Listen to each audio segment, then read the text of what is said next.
Good afternoon. Please mute your screens or whatever. It's making some noise. Page 162 in the Maaamar.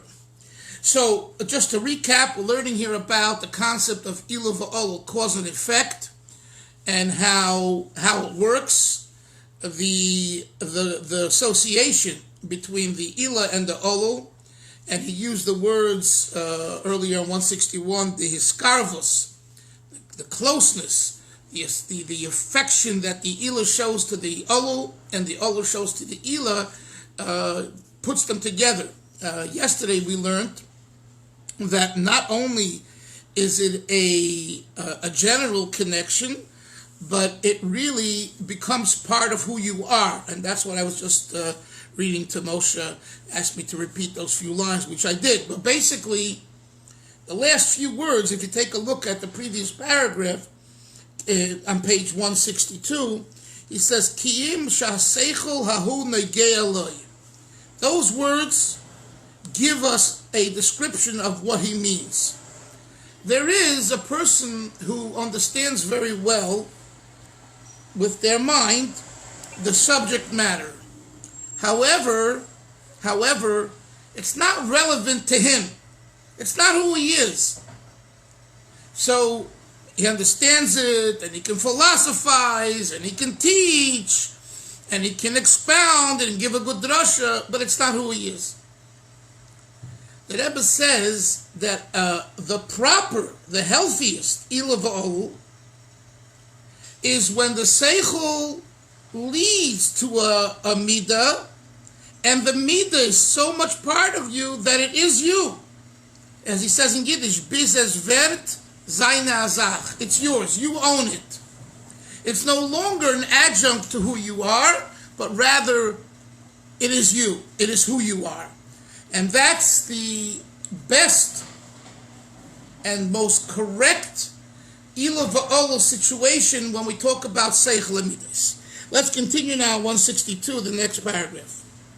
Rabbi, can you send us a picture of the next page? Because we only have 162. We don't have 163. That's in the middle of the Maaamar. Okay. If and when we get there today, which we will probably, I'll have to do that, but my camera now is recording. Okay. Could anyone over there take a picture of 163 if you have the Sefer and WhatsApp it to the group as we learn? I can take it now. I'll do it now. Do it now, and as we learn this way, we'll have 163. Thank you. To further elaborate on this idea,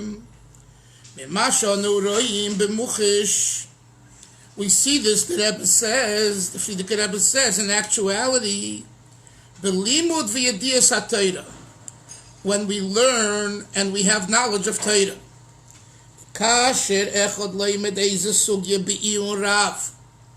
When some individual learns a sugya, a section in Torah,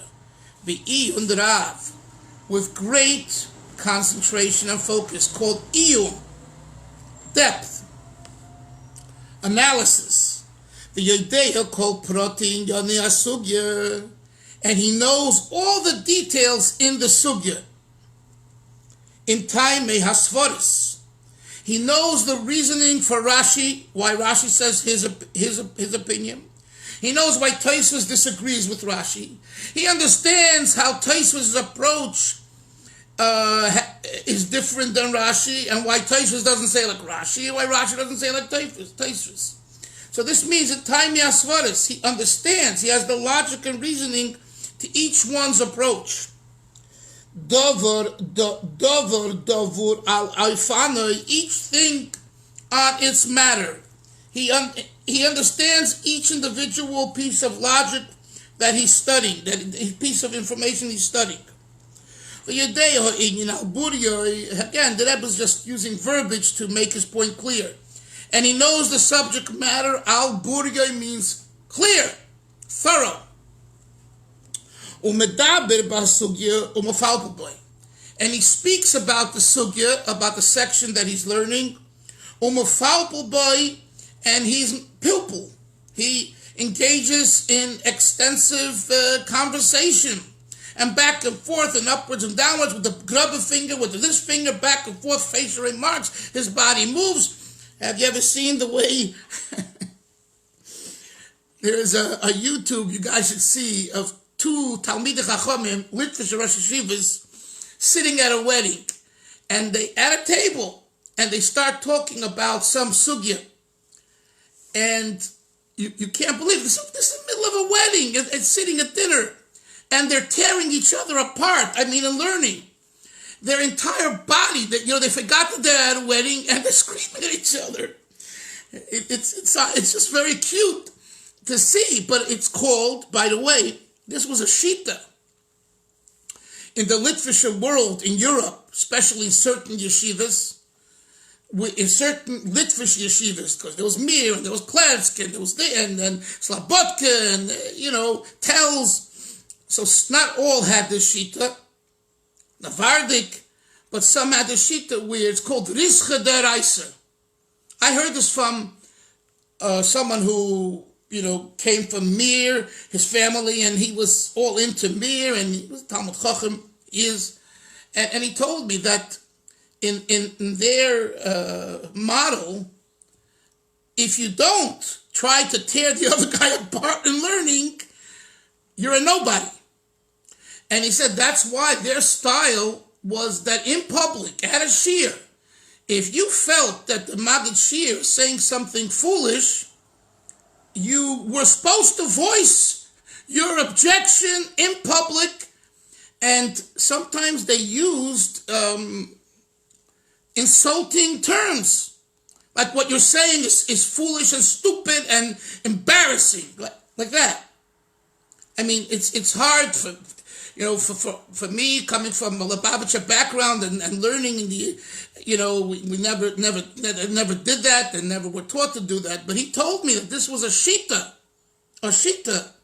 So when you'll see this video, if you ever look it up, it's Rabbi Berenbaum of Mir, the Rosh Hashiva on Ocean Parkway. He's really Noila Me'emes. And Rabbi Bakst, Bakst. He was, I think, also Rosh Hashiva there, I think. And they go at each other. It's amazing. It's called the Rischa deraisa, the passion of Torah. And the more passionate you are in scolding the other one in Torah, if you feel he's saying shtuyot, you let him know.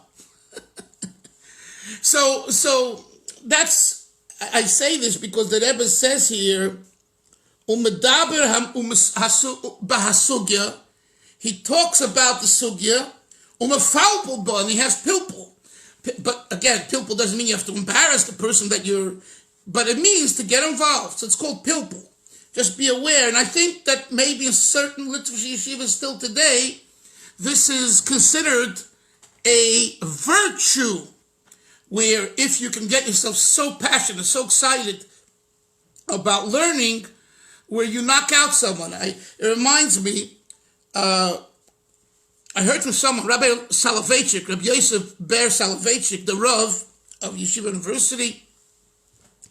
Twice a year he would give a major public shiur in the Lampert Auditorium at Yeshiva University on Amsterdam Avenue over there in Washington Heights. One was for his father, one was for his mother. His father's, I believe, was in Shvat, I think Gimel Shvat. Anyway, there were 2,000 people in the auditorium, packed, standing room only. And it was like an 8-hour shiur, sometimes 4 hours, 6 hours.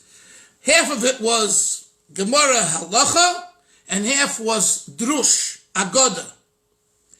And people came from all over, for sure the tri-state area, but people even came from Boston.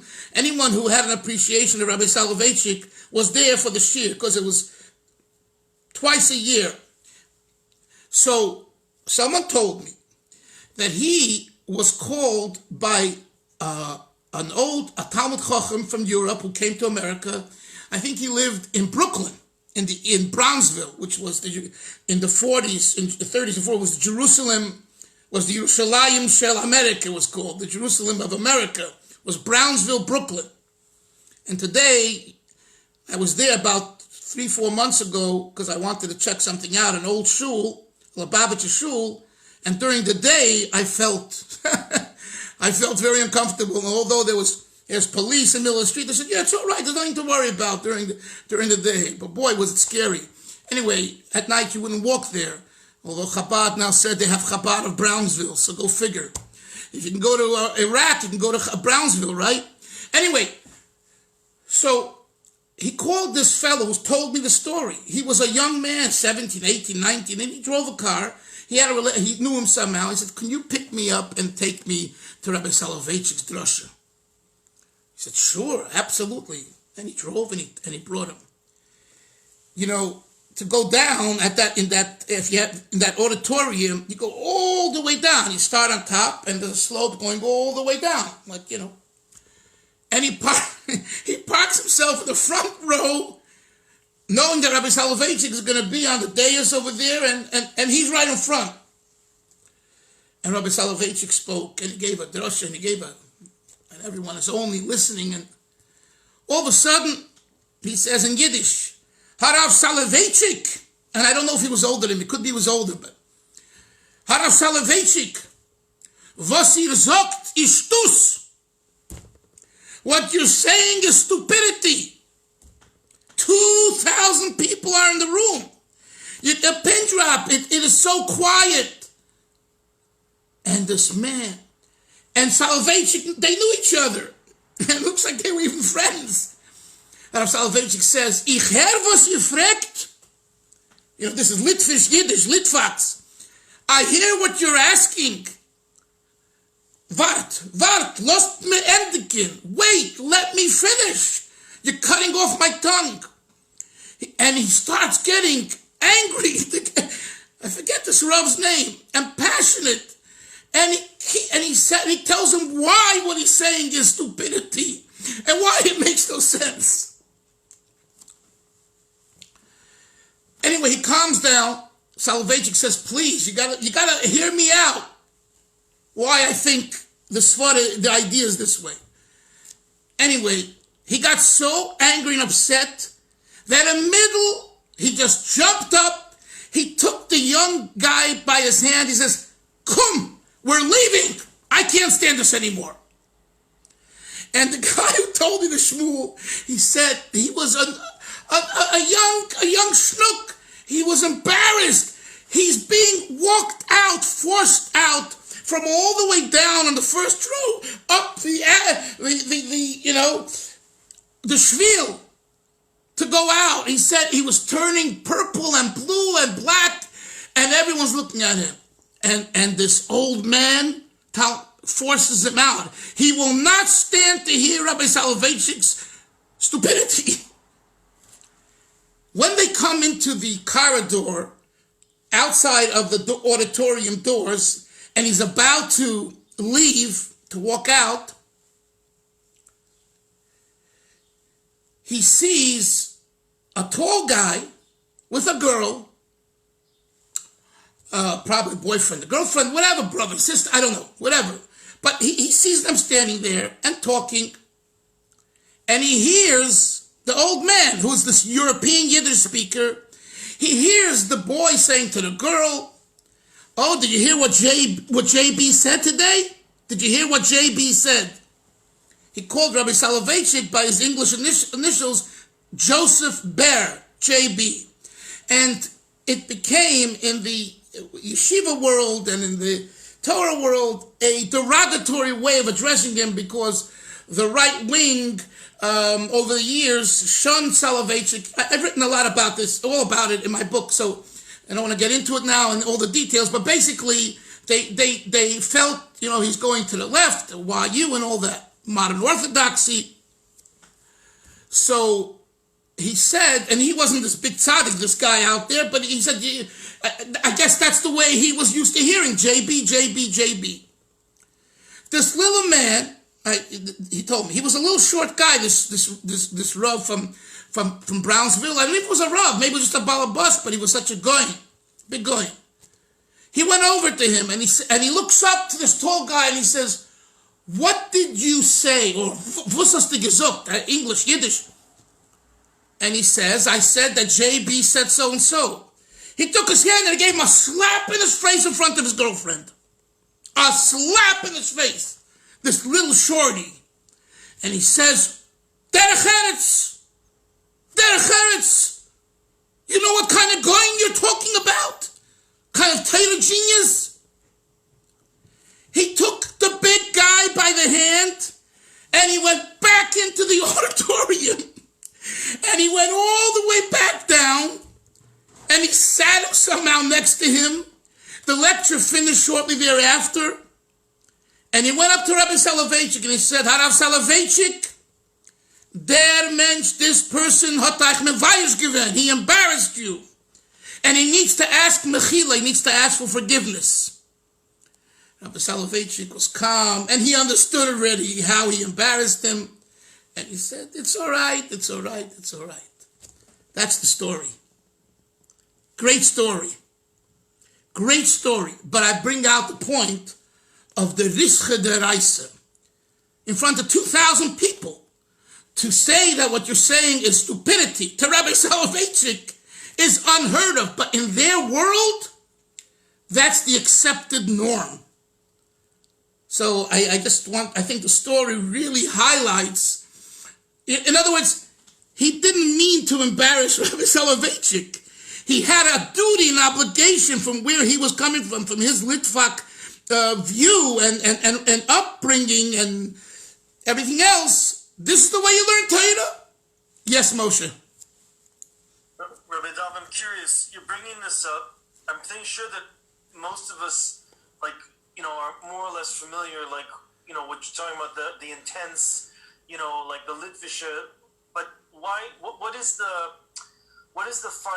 the connection between, let's say, for example, in Lubavitch Shivas, if we're talking about what we've been speaking about that let's say something should permeate to us.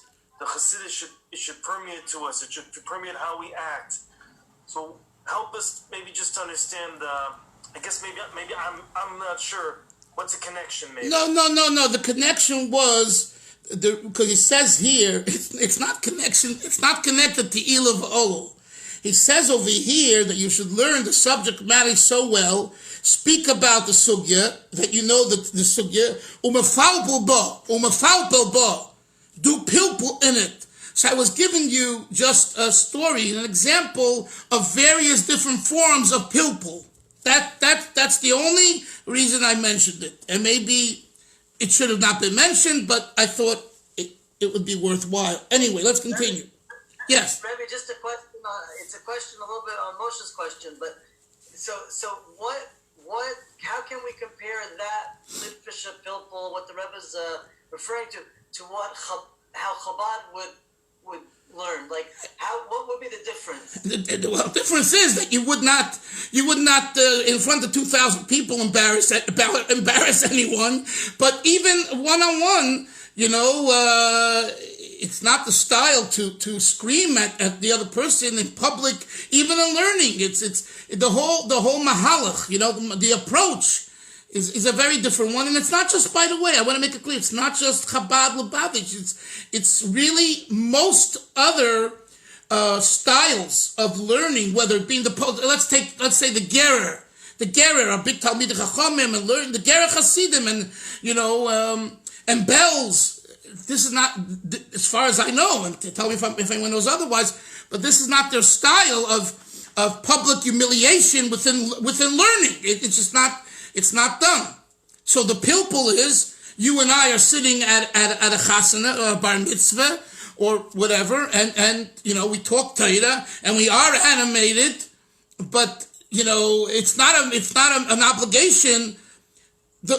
If I scream at you more and call you more of an idiot or a shaita, that what you're saying is stupid, I don't get any more credit for learning Torah. Whereas in this particular Litvish model, you do.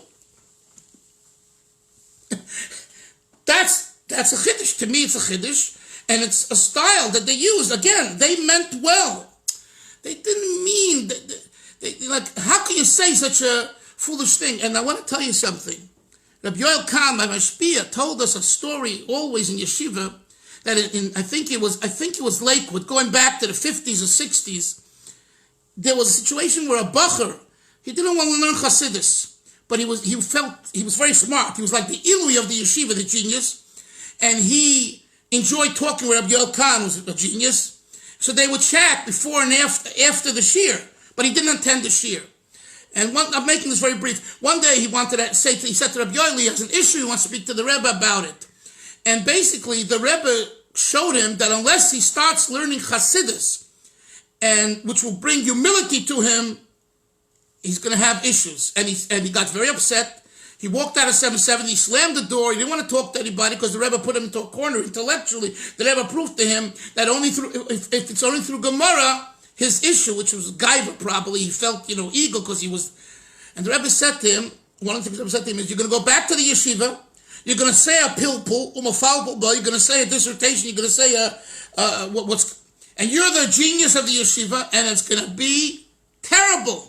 Terrible chiddush. Everyone's going to laugh for you. Everyone's going to, how can you have said such a stupidity, So don't think that it has different forms. In other words, it has different forms of expression. That's all I'm saying. But we're going off on a tangent. Let's get back to the text.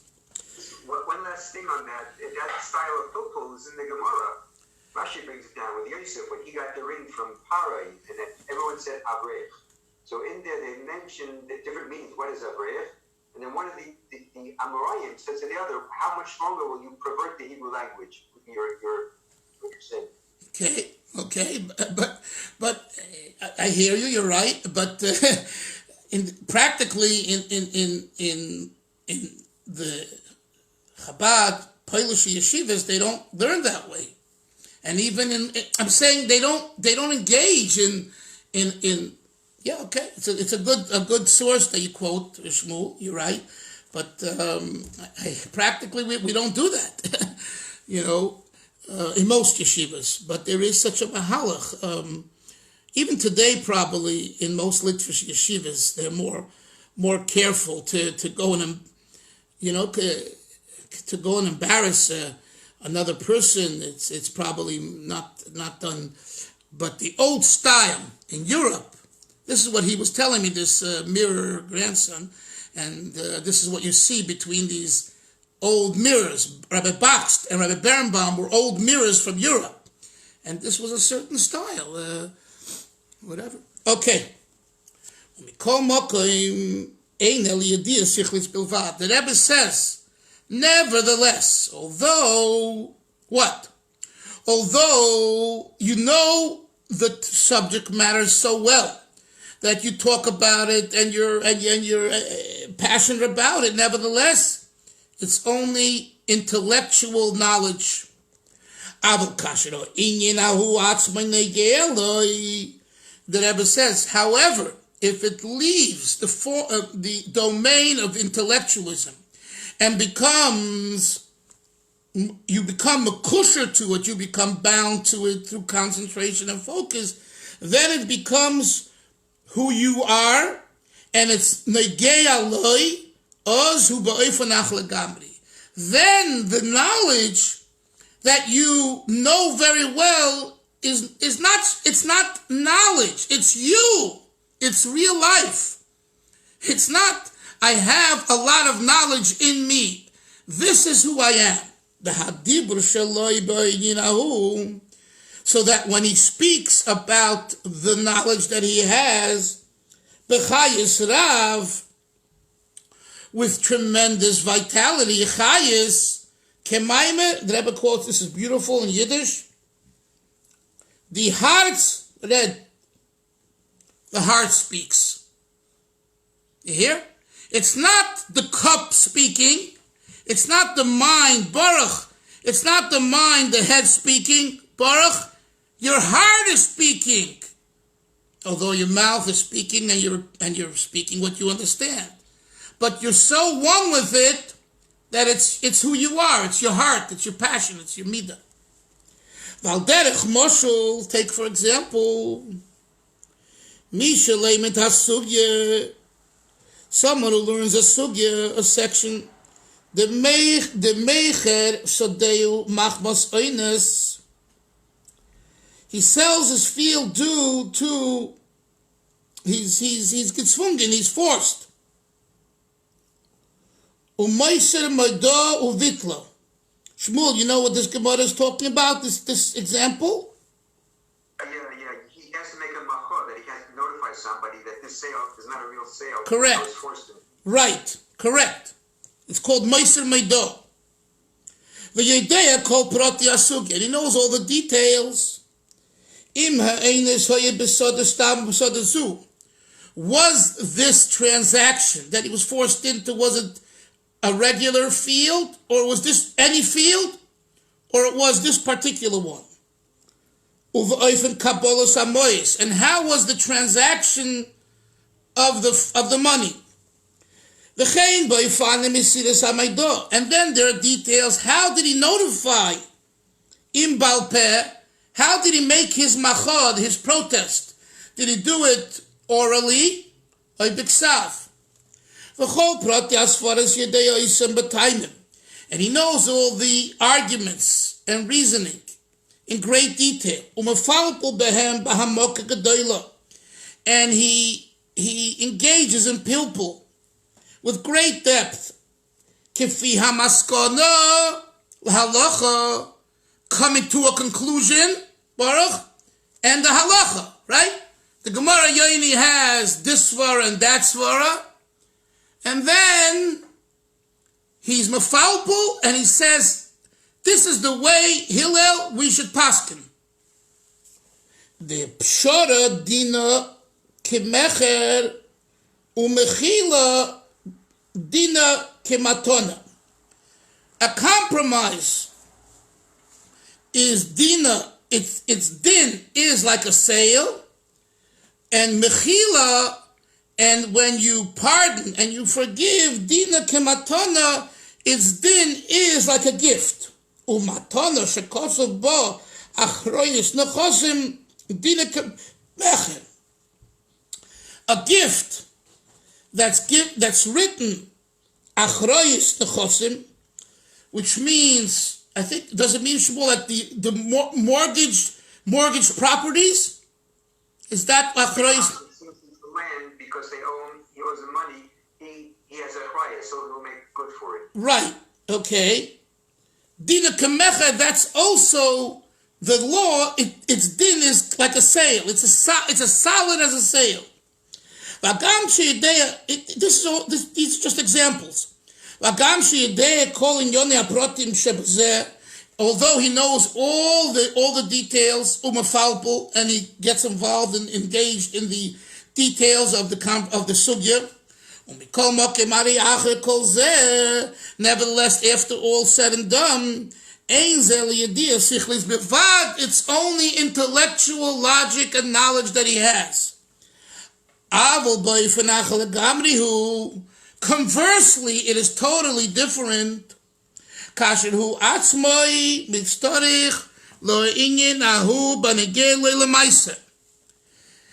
That he knows that this subject matter that I'm studying is relevant, Moshe, to my bottom line livelihood. In other words, it's not just intellectual idea and engaging in the pilpul and the arguments, but the information that I'm learning and discussing thoroughly will be relevant to how I behave and how I act and what's going to be with my properties and finances. So it's not just Yoni theoretical, it's practical. We're on top of 163.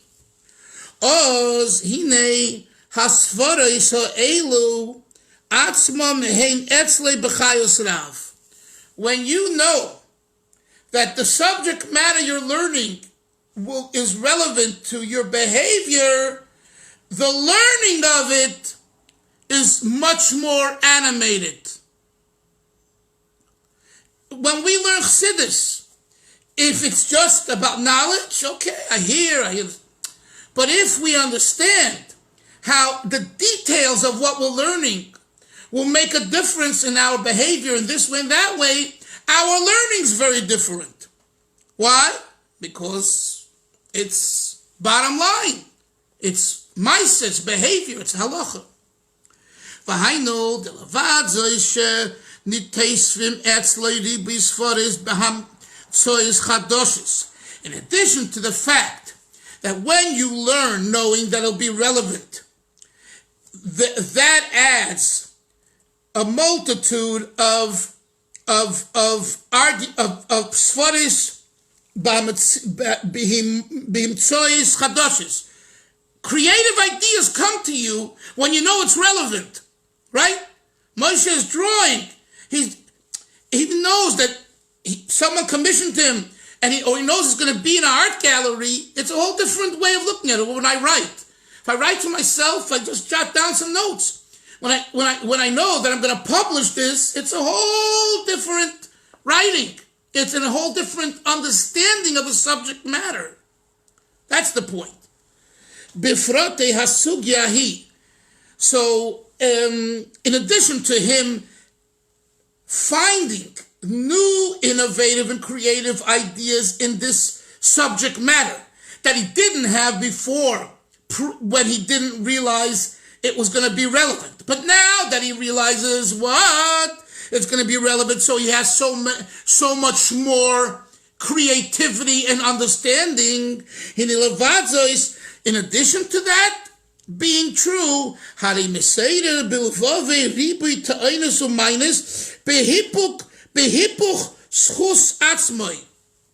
he arouses in his heart many tinus, complaints, tinus or minus. You've heard that expression, right? Ta'ana with ayin is a complaint. Ma'ana with an ayin is an answer. So it arouses many complaints, pro and answers, pro and con, back and forth. Behipuch schus atzmai. What does behipuch schus atzmai mean? Hipuch, to turn over, to change, does it mean, Shmuel, here, behipuch schus atzmai, that he finds it to be beneficial for his position, or just the opposite? It's the opposite. Even though it's against his position, he sees it. Oh, so the hipuch is going on himself. Is that it? Yeah. So behipuch schus atzmai, although it's against his position, but he sees the truth. The argument proves to him, sorry, I'm wrong, and he's honest enough to say that. Why? Because it's relevant. That's what he says.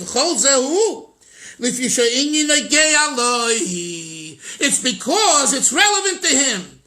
So here, Moshe is a concrete example of just learning for the sake of learning and understanding it well and being able to discuss it and all that. But you wouldn't come to a point where you can say, I'm wrong. To say the I'm wrong, it has to be negayaloi. In other words, you have to be so honest that I want to be honest. Baruch, I want to be honest. And to be honest, the argument is against me. I'm wrong. What time is it now? I don't have the watch. 7. What time? 37. Okay. 2:37. Okay. Asher be'emes hine beguf etzem yedias haskolas ha'inyan hahu. The truth is, knowing the subject matter with its details. Ein oz shum chidush davar al ma sheyadu tchila. There's no real chidush to what he knew earlier. The Gam Tchila Yodas HaSugya al-Buri, even before he knew the Sugya, the section, very well. The only novelty was, Bezed, the Tchila Yodas HaSichli, Levad. Initially, he only knew the logic. The Gam Shadiba Basugya Pilpurav Chidivus Deilan, although he spoke about the Sugya with great pilpul and great sharpness and clarity, the spilus and emotional. He was passionate and excited about it. The Rebbe says that excitement was only an intellectual excitement. It was driven by the cup, by the mind. But now, when the subject matter is relevant to himself, to him, his connection to the subject, it causes his Chasidus levavoi b'midah shebalev. It's not just an intellectual passion and excitement. It awakens the heart, b'midah shebalev, with an emotion in the heart. Based on the intellectual obligation. In other words, what he understands, he feels. That's the il of Olo, Moshe. That's the il of Olo, right? The seichel, he understands very well. So, and it's not just he understands, and it goes from just understanding very well to it becoming who he is, and the result is Amida. And so I just point out, when does it become Yoni who he is? In the heart or the mind? Anyone? At what position does it become yours? When it's in your heart. No. Really? In das. In das. And das is an element in the mind. Focus and concentration. That's where it becomes yours, and it results itself in the heart. Okay? The proof is in the pudding. The pudding is the heart, is the expression, the midah shebalev. But at what point does it become who you are, das? Like we discussed many times, the importance of das. What's Chabad? Das. I don't care who you are, when you are. Chabad ethos is das. Like Chaim Karlbach told me, and I've repeated it many times, you either got das or you don't have das. And the worst thing in Lubavitch was when you stepped into Lubavitch, not to be a fool. Das. Das, das. And it's not, you got to work on das. You could be brilliant. And we've seen geniuses. But there's missing das. I don't mean only common sense sometimes. But the Chasidus, it's a very different position. But it's part, I point out to you, it's part of the cup. It's the Chochmah Bina Das. It's the focus and concentration to the point, this is who you are. And of course, everyone knows the Gemara supports that regarding, relations and intimacy and all that. And Kishu Yela Das. You must have Das. You don't have Das, you have nothing. You could have entertainment, you could have excitement, you could have many other things, but you don't got a result, a das, etc. Let's go further.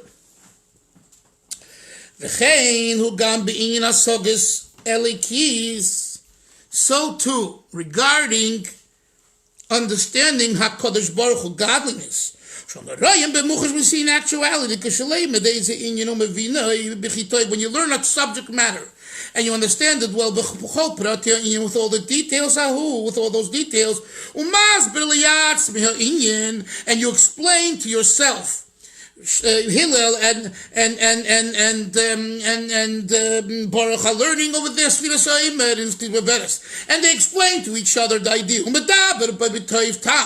they talk about it with a geschmack in a good way, and the person learning is nispoil, is impacted, he gets excited. That logic, that idea is so sweet. It's Reb Shlomo's sweetness. It's sweet. Sheba sweet. It's the greatest. Wow, what an idea. Shmuel wrote to me an idea the other day. What an idea. Baruch Hashem. Mikol Moki. Nevertheless, Ein Ela Yediyah Sichlis Bilvad. The Rebbe says, it's still yet an intellectual idea. Yes, it turns you on intellectually, and you're excited about it, but it's knowledge still. And the thing itself, outside of the intellectual excitement, does not touch you. That it should arouse some emotion in the heart. In other words, what's triggering the excitement? My understanding. Strip the understanding, I have no issue with it. I don't care for it. But when we're talking about something becoming who you are, even if you were to strip the intellectual seasoning, supporting the feeling, even if you were to remove that, you'll still be just as excited and it'll be meaningful to you because it's now in your heart. It's a midah. Or as you said earlier, those beautiful sweet words, es seine azach. It's yours. It's not just your head's. It's yours. And although he's still talking about if someone only has it in his mind, although you have much seichel, und is in dem zu kocht, another beautiful Yiddish word, zu kocht. Kocht means to cook. Zu kocht means, how would you say zu kocht? In this instance, it means, and you're all excited about it. You're all cooked up. What? Rabbi, they say zu kocht. Either that or verbrennt. Yeah, right. Zu kocht or verbrennt, right. And but this, usually they say verbrennt, but this zu kocht from cooking, it's cooked so well. In what? How does that express itself? Bihispilus rav, with great emotion. So you would think that this guy who's so into it and he's fire. It's him. Says the Rebbe, the Rebbe says it's still not his heart. It's a rebound or a response to an intellectual excitement. Baruch, you hear what we're saying here? Do you know what we're saying here? This is classic Chabad in its purity. You can see a person who's all electrified, and the Rebbe says it's still not who he is.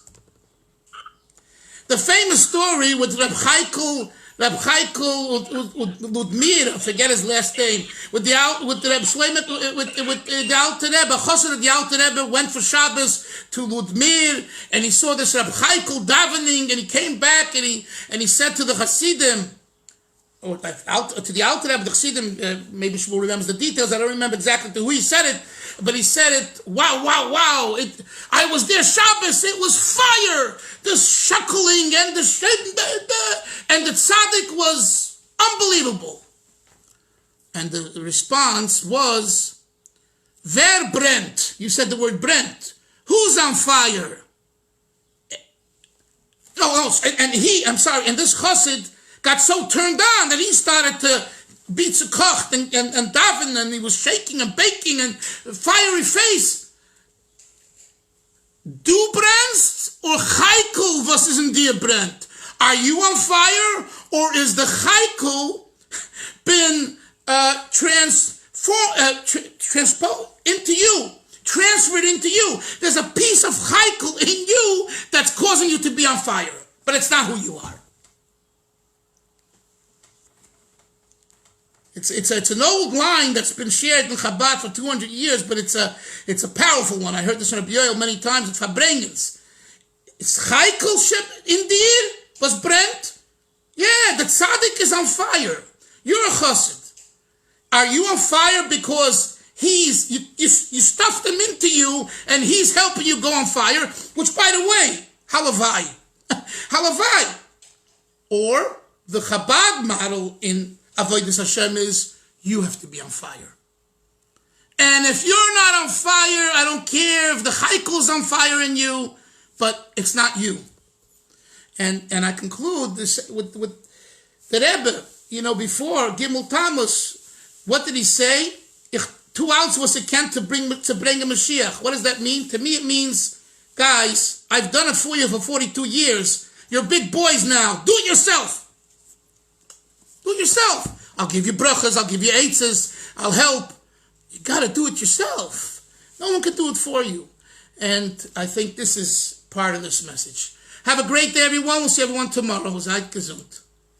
Bye. Yes.